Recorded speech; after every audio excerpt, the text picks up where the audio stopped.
Number 7, Vowel Vibrancy.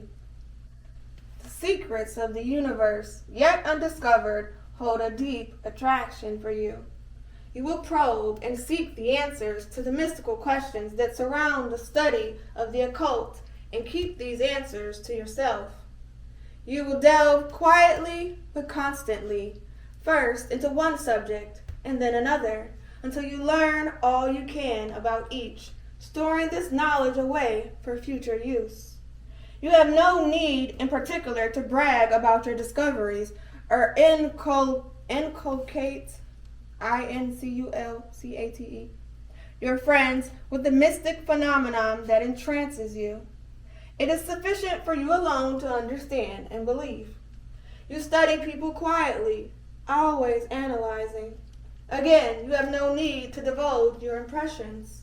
You possess great powers of insight and understanding and can generally size up a person very quickly, usually correctly. Selfishness is not one of your bad characteristics, and you can most often be counted on to give of yourself or your possessions when convinced it is for a good cause. Your soul's urge is for courage, intelligence, and spiritual bravery, on which you put the highest value for yourself as well as for others around you. You greatly admire anyone with these traits and are quickly attracted by such people, entering into satisfying and long-lasting relationships. Dignity is also important to you, and it is unlikely that you could have a serious romantic relationship with anyone lacking this necessary trait.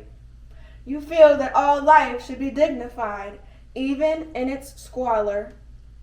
You are authoritative whenever need be, drawing on that wonderful store of knowledge to which you keep adding each little tidbit you discover. Then you are specific in your statements, backing them up with facts that can be checked and understood by anyone in doubt. Idealistic, you wish you could change whatever needs changing in our world of turmoil, but realize the danger of proselytizing. Therefore, you confine your efforts to improving your own way of life and that of those close to you in whatever way they allow it. To permit your negative side to come to the fore would be to reverse the good you can do for yourself. You will become egotistical and complaining.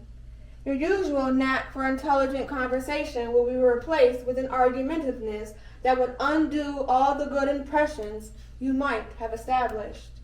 Instead of being friendly, you would become aloof and uninterested in people.